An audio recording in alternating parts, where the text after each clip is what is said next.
The fog is alive. It moves through the pines like breath, swallowing sound and shape. Beneath it, men crawl, cold, soaked, shivering in mud that clings to their rifles and rations. It is November 3rd, 1944, and the American 28th Infantry Division is dying by inches in the Hürtgen Forest. Visibility 30 meters, temperature near freezing. Morale evaporating. The forest floor is a nightmare. Mines, wire, and booby traps buried under leaves. Machine guns chatter in bursts that echo from nowhere. The Germans have been here for years. The Americans have been here for days. A squad from Company K advances toward the village of Schmidt. They move tree to tree, following compass bearings because there is no horizon, only the white blur of mist and the flash of artillery. A shell lands nearby. The forest explodes. Branches fall like shrapnel. Men vanish into the smoke. Somewhere ahead, a Tiger tank idles, its engine a deep mechanical growl that rolls through the fog like thunder. The Americans can't see it, but they can feel it, a vibration in their chests. The Germans, too, are blind. Their tank commanders stand half out of their turrets, peering into milk-white air through binoculars that show nothing but ghosts. Both armies are fighting a war without sight. A war where the old rules of Blitzkrieg mean nothing. In the east, Blitzkrieg had meant vision. Tanks cutting across open plains, aircraft strafing from clear skies, radio networks orchestrating motion like a symphony. But here in the dark heart of the Eifel woods, there is no horizon, no sun, no movement. The forest eats sound, and the fog erases lines. And yet, one side adapts. A forward observer from the U.S. 12th Field Artillery Battalion kneels in the mud, reading a map through plastic wrap. He can't see the Germans, but he can hear them. Engine noise, clinking treads, shouted commands. He marks a grid square and radios coordinates. 10 miles away, American 155mm guns adjust by compass, not by sight. Fire mission. Battery 3. Elevation 270. Deflection 1440. They fire blind. A minute later, the fog lights up orange. The shells find their target, not by luck, but by math. Through the fog, one sound rises above the rest. The slow, deliberate cadence of American artillery, cutting through chaos with geometry. The GIs don't know it yet, but this is how they'll win. Not with vision, not with glory, but with calculation and endurance. Corporal Frank Larkin of the 112th Infantry later wrote in his diary, "You can't see the enemy, only hear him. You stop thinking about courage. You start thinking about timing." In the Hürtgen, timing replaced brilliance. Endurance replaced genius. The Blitzkrieg, that legendary storm of motion, was suffocating in fog and mud. By nightfall, the village of Schmidt is a ruin. Both sides claim victory. Neither side can see it. But the numbers will tell the truth. The Germans, once masters of speed, are now burning fuel to stand still. The Americans, once accused of cowardice and confusion, are learning to fight without sight, to turn the elements themselves into weapons. The fog has changed sides, and in it, the myth of the master race of tacticians begins to fade, one shell burst at a time. In that cold, colorless forest, the American army stopped chasing the Germans and started dismantling them. Because when visibility dies, instinct dies with it. And only systems survive. For 5 years, Europe had lived in awe of one idea, that the Germans had discovered a new way to wage war. They called it Blitzkrieg, lightning war. And from 1939 to 1942, it looked unstoppable. The pattern was hypnotic. Columns of panzers slicing through Poland, France, and Russia, Stukas diving in screaming arcs, infantry riding trucks behind the armor, headquarters commanding by radio. To the world, this was not just speed. It was precision incarnate. In Berlin, German propaganda turned those victories into legend. Posters showed panzer columns as a single metallic organism, fast, flawless, divine. The Wehrmacht wasn't just an army. It was a machine guided by genius. Even the Allies believed it. When the U.S. Army landed in North Africa in 1942, its officers still studied captured German field manuals with a kind of reverence. They whispered the names Guderian, Rommel, Model, as if they were mythical figures. The Germans were masters of maneuver. The Americans, according to their own senior staff, were amateurs. General Omar Bradley once admitted, "They have the instinct, we have the instructions." But the myth carried a flaw. Blitzkrieg wasn't a doctrine of perfection. It was a gamble of conditions. It required open skies, open ground, and fuel that flowed faster than thought. It was an orchestra that only played in fair weather. When that weather changed, when the terrain, logistics, and atmosphere turned against it, Blitzkrieg collapsed into chaos. By 1944, the cracks were visible everywhere. Germany had lost air supremacy. Its armored spearheads couldn't move by day without drawing Allied bombers.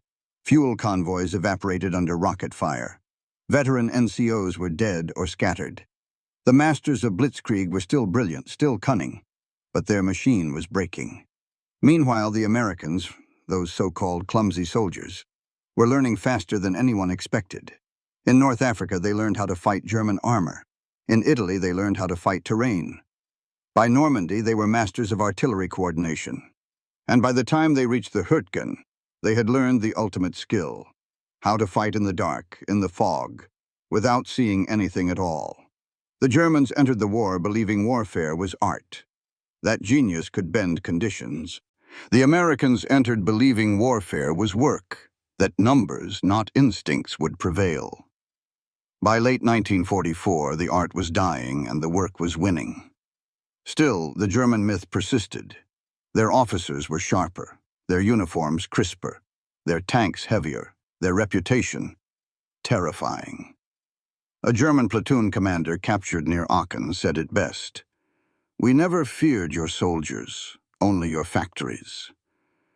That arrogance, the belief that Americans were soft, would prove fatal. Because in the Hürtgen and the Ardennes, the German war machine met something it had never faced before: an army that could absorb chaos, not collapse from it.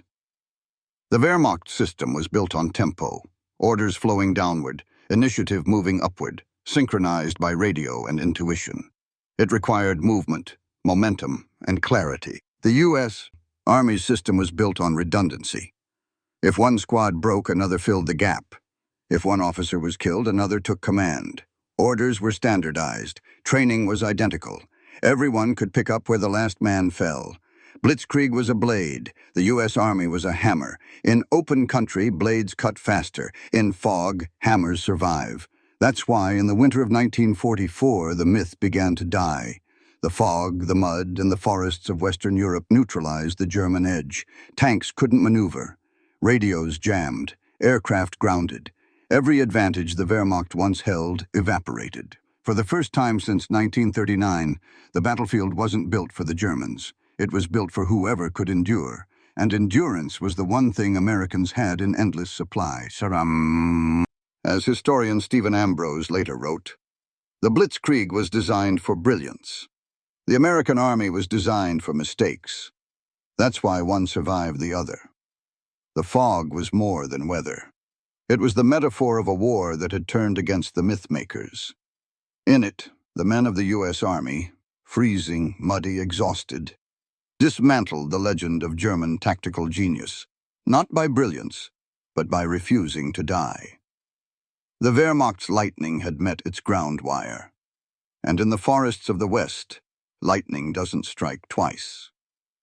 By late 1944, two armies faced each other across Western Europe. One worshipped speed, the other worshipped supply. Both claimed to have mastered war. Only one was still moving forward.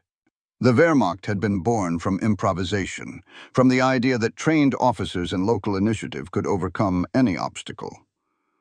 Auftragstaktik, they called it, mission-type orders. A commander gave intent, and subordinates found a way.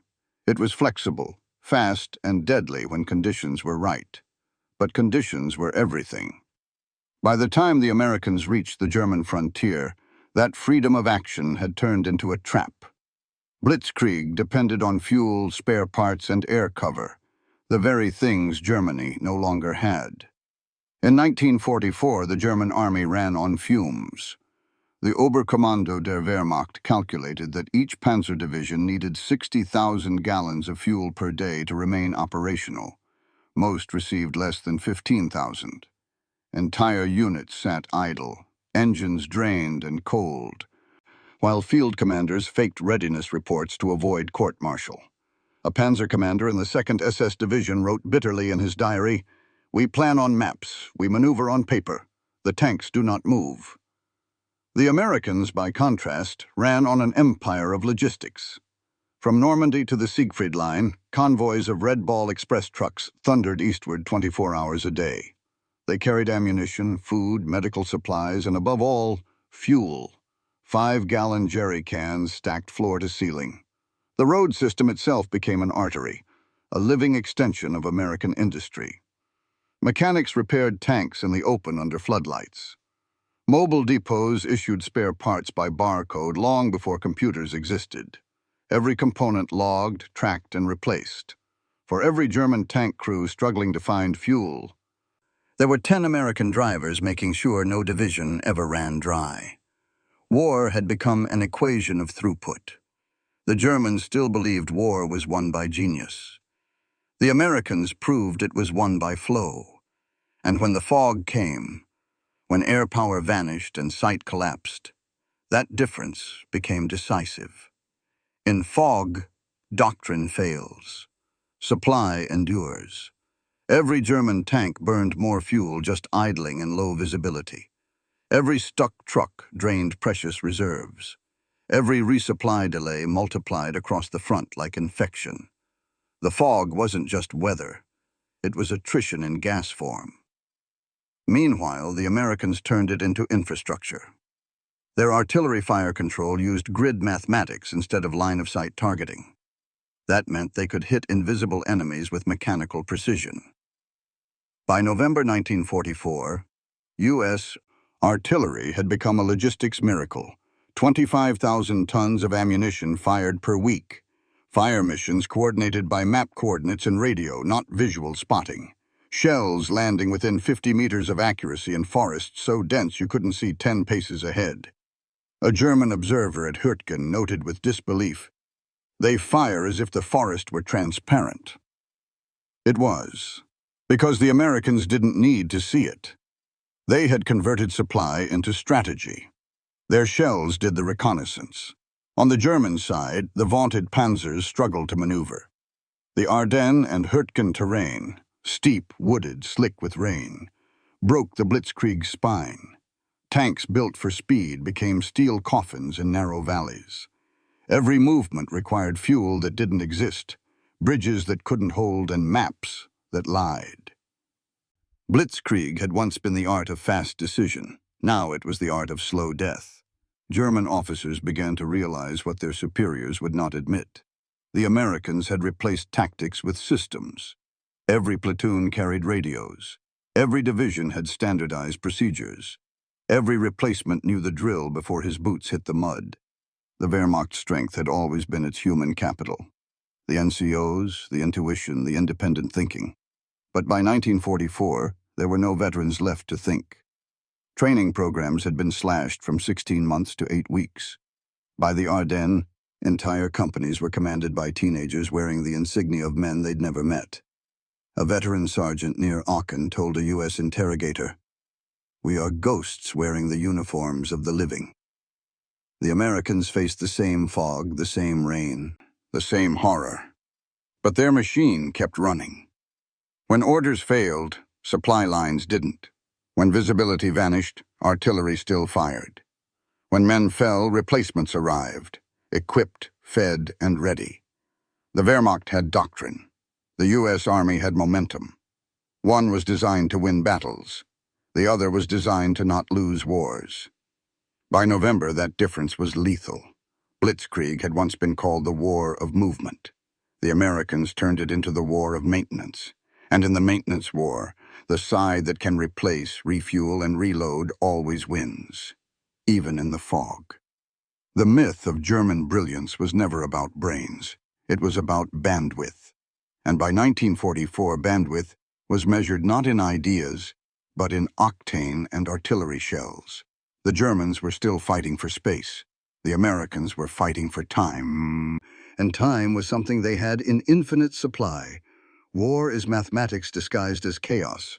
In the Hürtgen and the Ardennes, the fog stripped away the illusion and exposed the math underneath. Here's how the equation worked. Visibility dropped below 100 meters for 60% of all engagements between November and January. That meant tanks couldn't spot targets, aircraft couldn't fly, and even machine gunners fired by sound, not sight. The Germans had built their reputation on precision, combined arms synchronized to the second. But precision collapses in the dark. The U.S. Army, by contrast, had built its firepower around redundancy. When one sense failed, another filled the gap. No line of sight? Use map grids? No radio contact? Use pre-registered fire missions. No visibility? Fire for area, not for target. The Americans turned uncertainty into a formula. By late 1944, their artillery had become a mathematical weapon. Each battalion plotted its sectors in quadrants, assigned coordinates to every road junction, ridge, and tree line. When the fog came down, they simply called numbers. Fire mission, grid 1186443, and shells rained down with machine-like consistency. In one 48-hour period during the Hürtgen fighting, U.S. divisions fired 40,000 shells into an area no larger than Central Park. That's 10,000 rounds per square mile. The forest disintegrated under pressure. The trees themselves became weapons, splintering into jagged shrapnel that killed as effectively as artillery fragments. A German officer called it Baumsplitterregen, rain of wood. The American soldiers called it tree bursts. The Germans, trapped under their own myth of maneuver warfare, couldn't adapt. Their panzers had no targets to charge, their forward observers couldn't see, and their radios, dependent on battery power and clean weather, failed one after another. Fog erased their doctrine. And without doctrine, the Wehrmacht became what it feared most: static. German tank losses in the Hürtgen and Ardennes campaigns tell the rest of the story. Only 30% were destroyed by enemy fire. 70% were lost to fuel shortages, abandonment, or mechanical failure. In an army built for motion, immobility was death. Meanwhile, the Americans learned to turn stillness into advantage. In fog, you can't maneuver, but you can calculate. U.S. artillery officers plotted mathematical barrages, time on target salvos calculated, so that every shell arrived simultaneously, flattening German positions before they could dive for cover. It wasn't art. It was arithmetic. Even American infantry, often dismissed as green and clumsy, learned to fight by geometry. They advanced by compass and stopwatch, 50 paces, pause, listen, fire by azimuth. Every movement became procedural. Every survival instinct became standardized. By December, the Germans were losing an invisible war of efficiency. Their vaunted 88mm guns could hit a target at 2 kilometers, but couldn't find one. Their tanks carried 5-man crews trained for lightning assault, and spent entire days idling in the mist. Their infantry waited for orders that never came, while American units acted on preset triggers and grid commands. Even the weather itself betrayed the Reich. The fog that once shielded their armor from Allied aircraft now shielded the Americans from German guns. When the Luftwaffe tried to fly under it, their engines iced, their formations broke, and their pilots died blind in valleys. The Germans had entered the campaign believing fog was their ally, cover for ambush and surprise. But by 1944, the U.S. Army had built a different relationship with it. They didn't fight against the fog. They fought through it. A field manual from the 1st U.S. Army, circulated that winter, began with one simple line: "Visibility is not awareness." That line became gospel. The Americans didn't need to see, they needed to calculate. And once you replace vision with numbers, you replace fear with control. That was the essence of modern war. To the Germans, fog was chaos. To the Americans, fog was input. In the dense woods of the Hürtgen and the frozen valleys of the Ardennes, that difference was everything. Every tank left idle, every gun that couldn't fire, every truck that ran out of fuel. Those were numbers, too. The Wehrmacht once measured its victories in kilometers gained per day. By 1944, it was measuring survival in liters of gasoline. Meanwhile, the Americans measured theirs in shell tonnage. By January 1945, U.S. artillery had fired over 1 million rounds across the Western Front. It wasn't beautiful, it wasn't brilliant, but it was effective. Blitzkrieg had been about tempo, the speed of destruction. The American way was about density, the weight of destruction. And in the fog, weight always wins.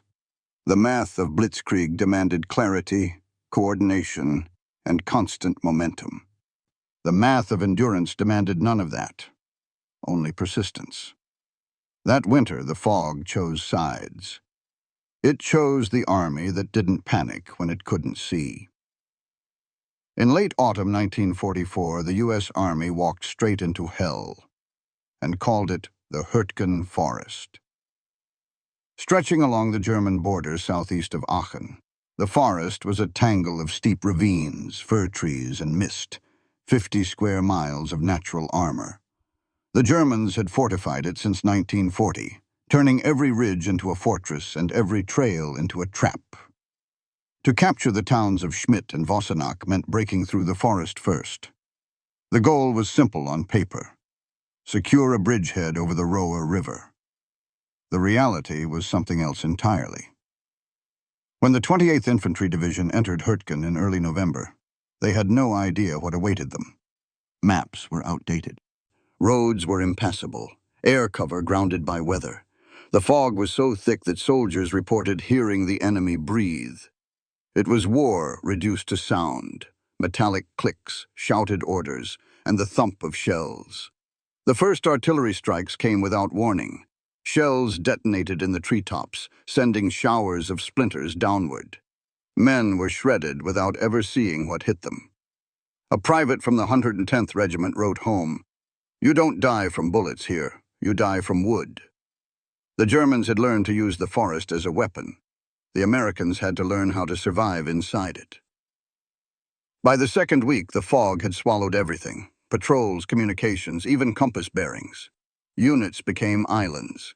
Entire companies fought isolated for days, guided only by the sound of their own guns.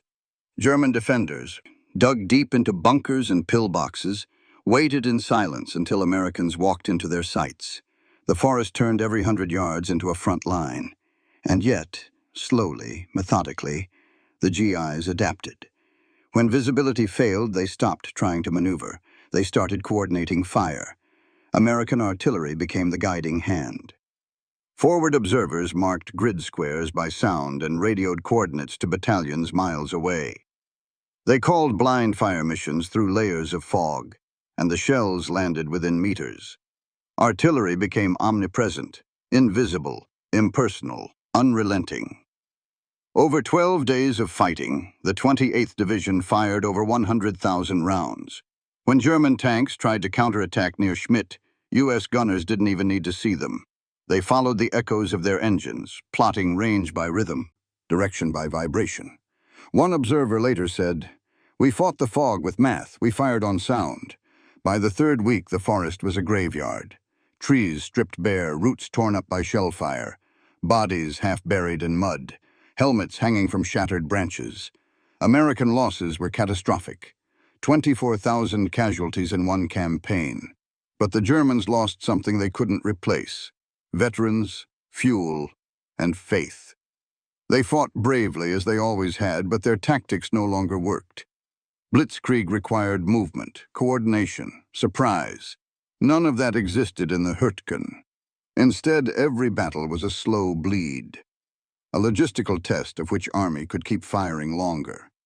The Germans had doctrine, the Americans had supply, and supply outlived doctrine.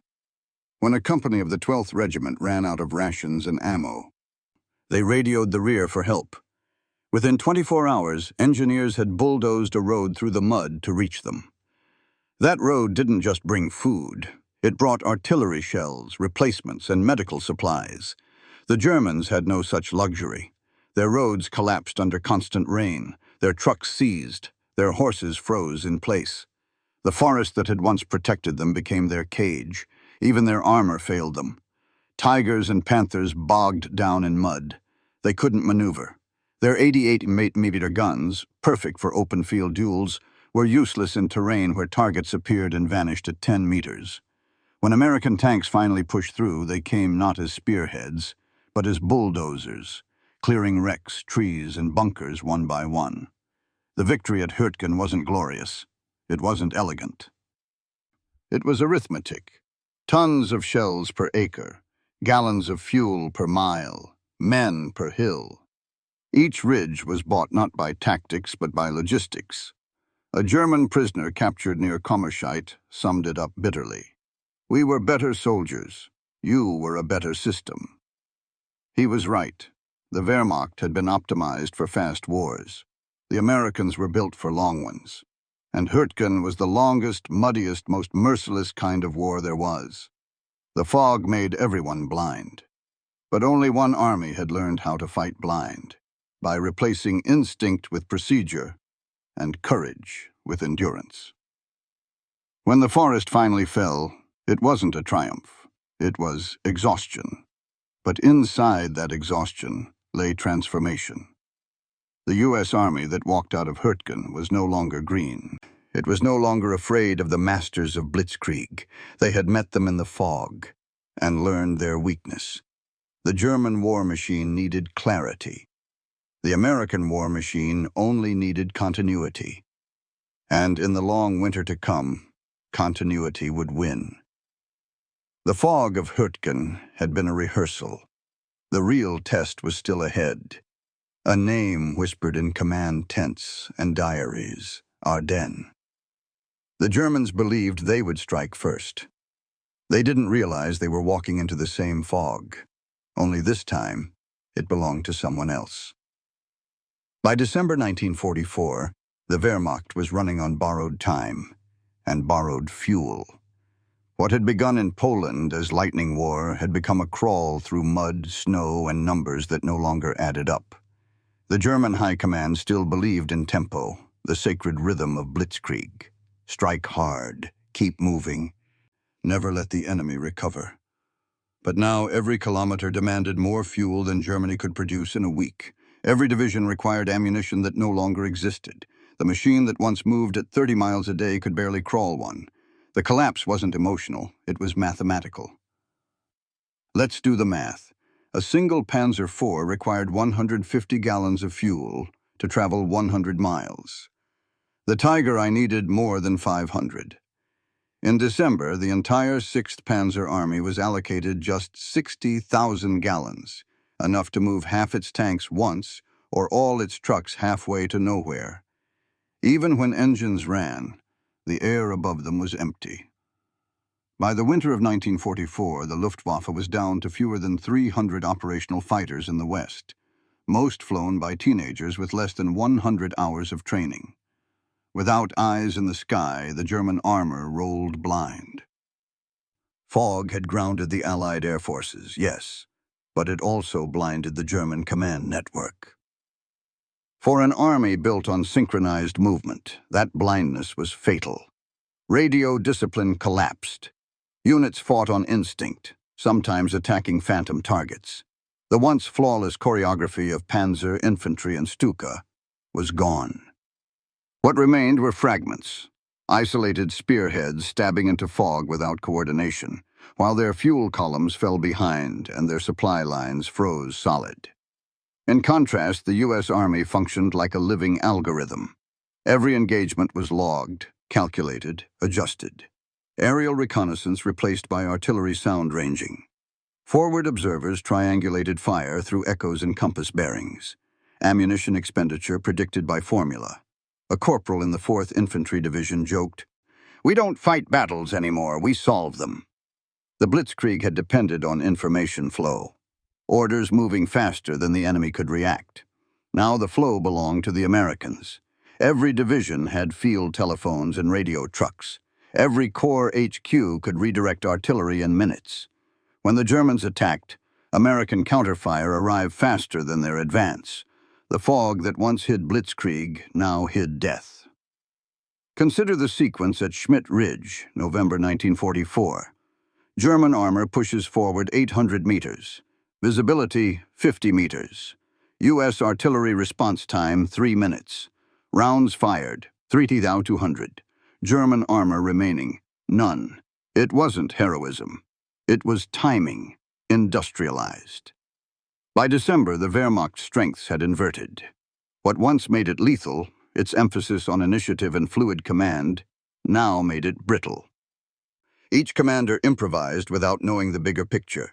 Each radio lost to weather turned autonomy into isolation. The fog had broken the feedback loop of German warfare. Meanwhile, the Americans had built redundancy into everything. If one radio failed, there were 5 more. If one unit was cut off, another followed its standing orders to fill the line. The system healed itself. Even logistics adapted faster. The Red Ball Express had become the Mud Ball Express. Convoys rerouted daily by meteorological data and fuel consumption graphs. A road impassable at noon could be traversed by 1800 because engineers had calculated how many tons of gravel were needed to stabilize each segment. That wasn't strategy. It was engineering, and engineering was the new generalship. The German generals still thought in terms of opportunity. The Americans thought in terms of probability. A German colonel later recalled, "We waited for miracles. They waited for delivery." The collapse of Blitzkrieg was visible not in retreat, but in repetition. German attacks no longer broke through. They simply replayed old tactics in the wrong century. Each assault followed the same pattern: surprise, penetration, stall, annihilation. The Allies had learned to absorb the first blow. They knew the second would never come. At Hürtgen, the math was clear. German artillery fired 15,000 rounds per day. American artillery fired 90,000. The U.S. replaced 1,000 trucks a week. Germany replaced none. When systems of motion collide with systems of mass, motion loses. By December 1944, the Blitzkrieg was no longer lightning. It was static electricity. It sparked. It impressed. But it couldn't kill. In war rooms from Berlin to Bastogne, officers still used the word Bewegungskrieg, the war of movement. But on the ground, men were digging in, not driving forward. The German army, once the most modern in history, was fighting like its ancestors, entrenched, exhausted, and surrounded. The fog had done more than hide the battlefield. It had revealed the truth. Blitzkrieg was not a superweapon. It was a weather-dependent system, a formula that failed the moment one variable changed. And now every variable had changed: fuel, training, weather, supply, morale. The Americans had no single doctrine to lose. They could bend without breaking. The Germans could not. The Blitz had stalled, not from cowardice or defeatism, but from physics. The energy that began in Poland had burned itself out in the forests of Germany. And when the fog lifted, it wasn't lightning anyone saw. It was smoke. The myth of the invincible Wehrmacht was still alive in headlines and propaganda, but on the ground, its batteries were dead. It had mastered speed. It had mastered shock. But it could not master exhaustion. The masters of Blitzkrieg had become prisoners of their own equations. And the GIs, trudging forward through fog and fire, had learned to solve them. December 16th, 1944. The Ardennes. Temperature, 5 degrees. Visibility, 0. For once, the fog didn't belong to the Allies. At 5:30 a.m., the German guns opened up. 1,600 artillery pieces thundering through the mist. The ground shook for miles. American units huddled in dugouts, confused, disoriented. No one believed a major attack was even possible in weather like this. But it was happening. The German counteroffensive, Operation Wacht am Rhein, was Hitler's last gamble. A strike through the fog and snow that would split the Allied front and capture Antwerp. The logic was seductive. The weather grounded Allied planes, blinding the air power that had shredded Germany all year. The fog would level the field, and Blitzkrieg, the old god of motion, could live again. For 72 hours it did. The German spearheads smashed through the thinly held American lines. Entire regiments were overrun before they realized what was happening. Columns of panzers surged out of the mist, engines roaring, guns flashing in the white void. Villages that had been quiet crossroads became infernos. Saint-Vith, Clairvaux, Lanzerath, Malmedy. To the German high command, it felt like 1940 all over again. Fast, bold, unstoppable. But beneath that illusion, the same flaw was already forming. Speed without supply. The Americans, stunned at first, didn't collapse. They absorbed. Small units scattered through the forest refused to surrender. At Lanzerath Ridge, a single American reconnaissance platoon, 18 men, held off an entire battalion of the 3rd Fallschirmjäger Division for nearly a full day, delaying the advance of the 6th SS Panzer Army. Their radio was dead. Their flanks were gone. But their defense bought 6 critical hours. Further south, the 99th Infantry Division, fresh from training, barely blooded, dug in around Elsenborn Ridge. They had no air cover, no reinforcements, and no visibility. But they had radios, compasses, and artillery. When the German tanks emerged through the mist, they didn't see the American positions until they were inside the kill zone. Then came the math. Artillery. Pre-sighted, pre-coordinated, instantaneous. Each U.S. forward observer carried fire missions already prepared for grid squares. When contact was made, they didn't guess. They read numbers. The result was slaughter. Within minutes, the ridge was hidden in flame. Tigers and panthers bogged down or exploded in place. The fog that had been meant to protect them became a mirror for their own destruction, every muzzle flash revealing their location. In the first 3 days, the Americans lost 60,000 men, unkilled, captured, or missing. But the Germans lost something worse: momentum. Their fuel convoys lagged behind. Their timetable collapsed. Their commanders argued over roads choked with wrecks. For the first time since 1939, Blitzkrieg had run into an enemy that didn't run. At Bastogne, the 101st Airborne was encircled. The town became the eye of the storm. 7 roads converging into one frozen battlefield. German armor surrounded it, cutting off every approach. Fog and snow grounded Allied airdrops. Food and ammunition dwindled. But inside Bastogne, discipline replaced panic. Engineers laid mines by feel. Artillerymen fired shells guided by sound. Infantrymen rotated through foxholes so no one froze to death. When the German commander demanded surrender, Brigadier General Anthony McAuliffe famously replied, "Nuts." That single word summed up the new American way of war.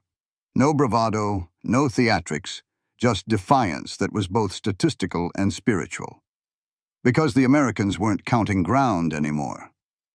They were counting hours. Every minute they held out was fuel the Germans didn't have, trucks they couldn't move, artillery shells they couldn't replace. The Germans had gambled on fog. The Americans turned it into friction. By Christmas, the German advance had stalled.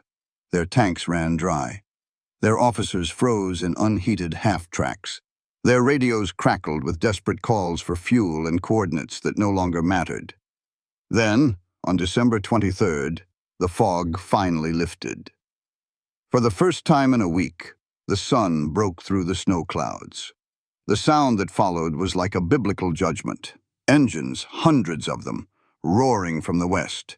P-47 thunderbolts and typhoons flooded the sky, cutting down retreating convoys, burning columns, exploding fuel trucks. The Wehrmacht, which had lived by the sky's grace for 5 years, now died under it. The Battle of the Bulge, as the Americans called it, was over in less than a month. Germany's last blitz had ended in exhaustion. When it began, the fog had belonged to the Reich, cover for its desperate strike. When it ended, it belonged to the Americans, a memory of endurance turned to victory. In that frozen month, the U.S. Army proved that even when outnumbered, outflanked, and out of sight, a system that refuses to break will always outlast an army that depends on luck. The Blitzkrieg had returned for one last dance and collapsed under its own echo. In the fog of the Ardennes, the masters of movement had learned the deadliest truth of modern war. You can't maneuver against math. The fog didn't lift for the men inside Bastogne. It stayed, thick and gray, curling between ruined houses and frozen corpses, muffling the world into a kind of purgatory. It was December 21st, 1944, the longest night of the year, and the 101st Airborne Division was completely surrounded. To the German High Command, this was a triumph. To the men on the ground, it was a trap for both sides. The town of Bastogne sat on 7 major roads, a vital crossroads for the entire Ardennes offensive. Whoever held it controlled the flow of German armor toward Antwerp. So Hitler sent Heinrich von Luttwitz's 17th Panzer Corps to crush it. Inside the town were 12,000 Americans, paratroopers from the 101st, tankers from the 10th Armored, engineers, clerks, and drivers who had been swept into the defensive ring. They had almost no heavy weapons, few supplies, and no air support. What they did have was organization and a refusal to die. The fog that had grounded Allied planes also grounded panic. Without the noise of the outside world, Bastogne became a closed system, a pocket of logic inside chaos. Each unit took a sector of the circle. Each officer drew firing zones on maps and set pre-sighted artillery coordinates. Even cut off, the Americans fought by procedure. They had enough shells for 48 hours. They made them last 6 days. When German infantry probed the lines, the defenders used ring fire, overlapping machine gun fields calculated to sweep the approaches from multiple angles. Bazooka teams waited until they could smell diesel before firing. Mortars were fired by sound, a whistle, a scream, then a thud. The men listened and adjusted range by ear. It was combat reduced to rhythm. In the fog, the German attacks lost shape. Tanks rolled into ambushes and infantry advanced down the wrong roads. Commanders couldn't see or communicate. What was supposed to be a clean encirclement turned into a meat grinder. On December 22nd, a German officer approached under a white flag with an ultimatum: surrender or be annihilated. General McAuliffe's reply, nuts, became legend. But the power of that single word wasn't bravado. It was data. McAuliffe knew from radio intercepts and artillery logs that the Germans were exhausting their ammunition faster than the Americans were. The math favored stubbornness. That night, the fog thickened again. Temperatures plunged to 10 degrees. Wounded men froze where they lay. Medical teams ran out of morphine and used brandy instead. Supply clerks turned into stretcher bearers. Cooks became riflemen. A sergeant from the 501st Parachute Infantry wrote, "We stopped fighting for ground. We fought to keep the circle unbroken." Every hour mattered. The longer Bastogne held, the more German fuel burned in idle tanks outside the town.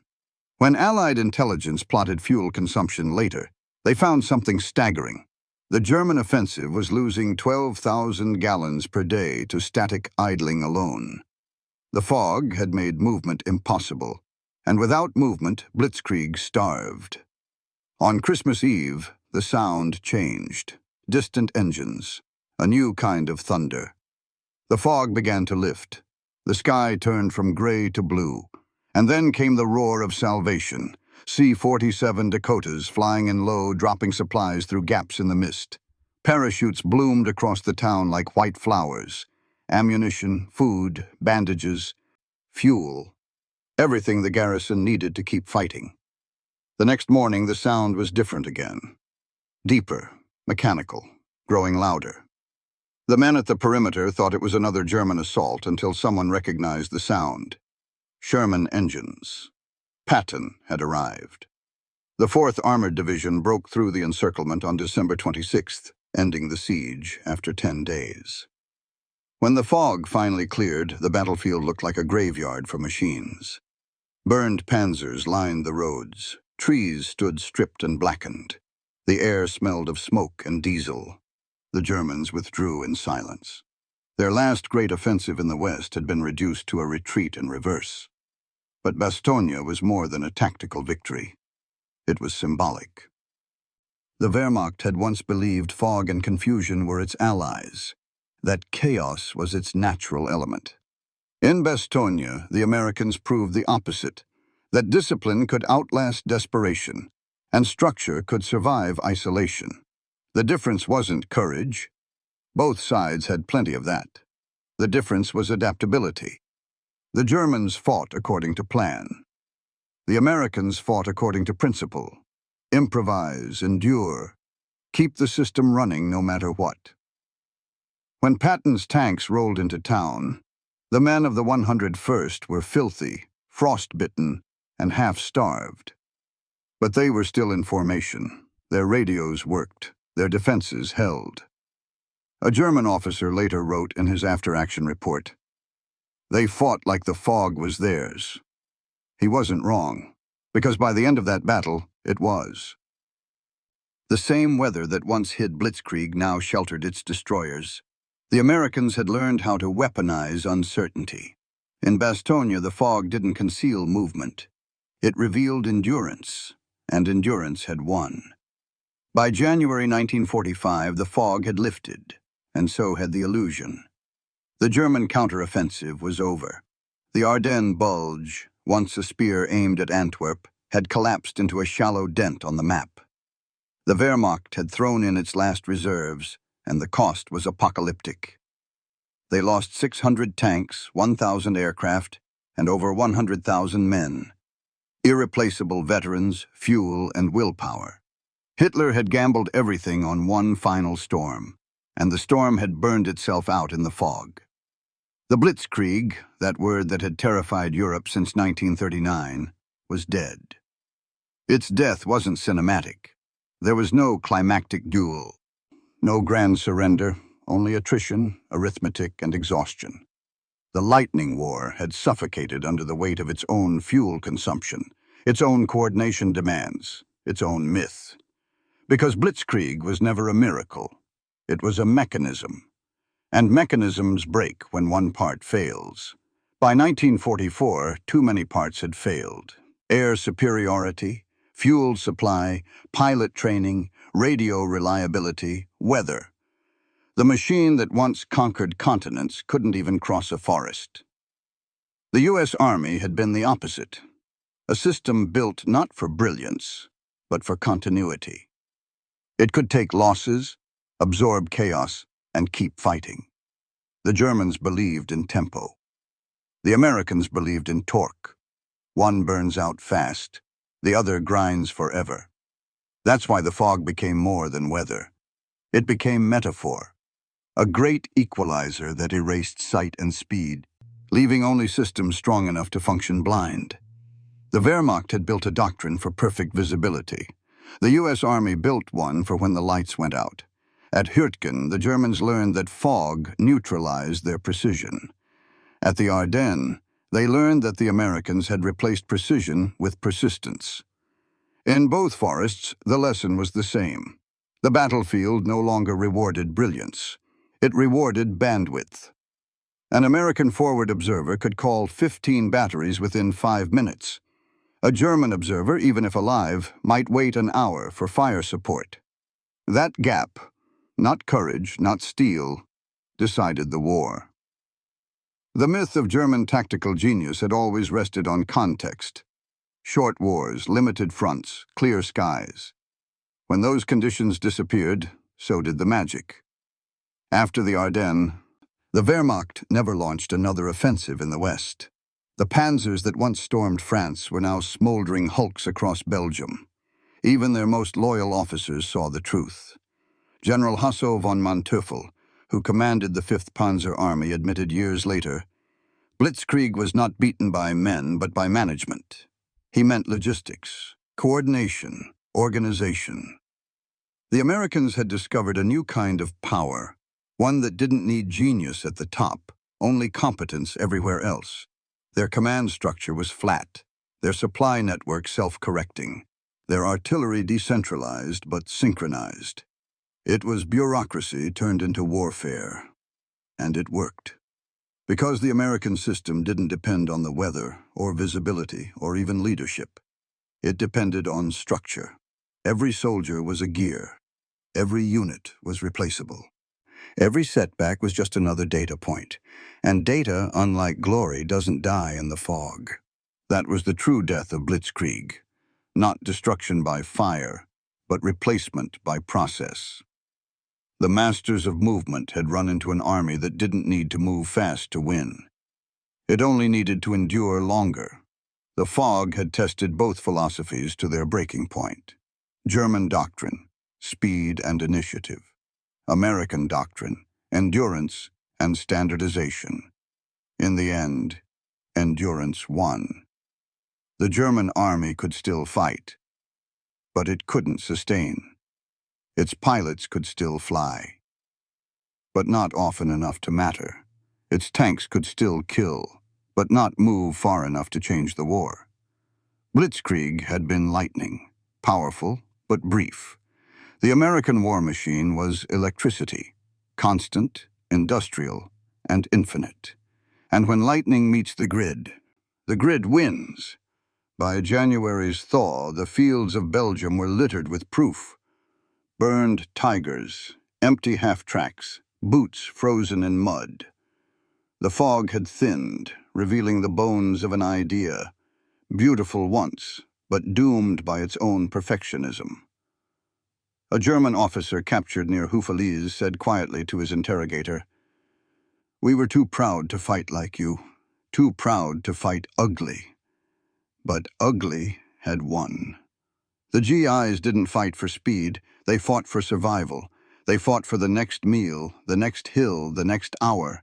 That's how myths die, not with defeat, but with obsolescence. The Blitzkrieg had rewritten the rules of war in 1939. In 1944, the fog rewrote them again. The new rule was simple. If your system can't survive blindness, it can't survive modern war. The fog had chosen its victor. And the masters of Blitzkrieg were now students of survival. A lesson they would not live long enough to teach. By February 1945, the fog that had smothered Europe began to lift. The forests that once hid death now revealed it. Blackened trees, shattered tanks, fields littered with helmets and wreckage. The quiet was unnatural. The war wasn't over, but its shape had changed forever. The GIs who trudged out of the Ardennes were no longer amateurs. They were professionals built by attrition, soldiers forged not by glory, but by logistics. They had learned to fight the German army on its own terms and win, even when blind, starving, and surrounded. The myth of the invincible Wehrmacht had died in fog and snow, and in its place, something new had risen. The American machine. It wasn't fast, it wasn't elegant, but it worked. The same men who fought at Bastogne and Hürtgen would soon cross the Rhine, spearheading an unstoppable advance into the heart of Germany. Behind them, the same systems, fuel convoys, mobile repair depots, artillery grids, rolled east like a living organism. The Germans had built an army of brilliance. The Americans had built an army of repetition. And repetition, in the industrial age, is what wins wars. When the clouds finally broke, the skies filled again. Thousands of aircraft, from P-47 Thunderbolts to B-17s, roaring eastward in perfect formation. The fog that once grounded them now reflected sunlight off the rivers below. The war had gone from gray to blinding white. The same weather that had tested the GIs now became their weapon. With the skies clear, air power returned with a vengeance. Columns of retreating German armor burned on open roads. Factories in the Ruhr glowed under bomb fire. And every time the fog threatened to return, the Americans didn't curse it. They measured it, predicted it, and planned around it. The age of improvisation was over. The age of control had begun. The fog of war, once a curse, had become part of the American system, an element to be managed, not feared. That was the final evolution of the modern battlefield, turning uncertainty into input. In 1939, the Germans had defined the future. By 1945, the Americans had redefined it. War was no longer about the few who could think fast. It was about the many who could execute endlessly. The forests of Hürtgen and the fields of Bastogne proved a new kind of truth. Perfection dies quickly, but process endures. The masters of Blitzkrieg had learned that no doctrine can survive exhaustion, and the men who beat them, the mud-caked, frozen, half-starved GIs, had proven that persistence itself could become a weapon.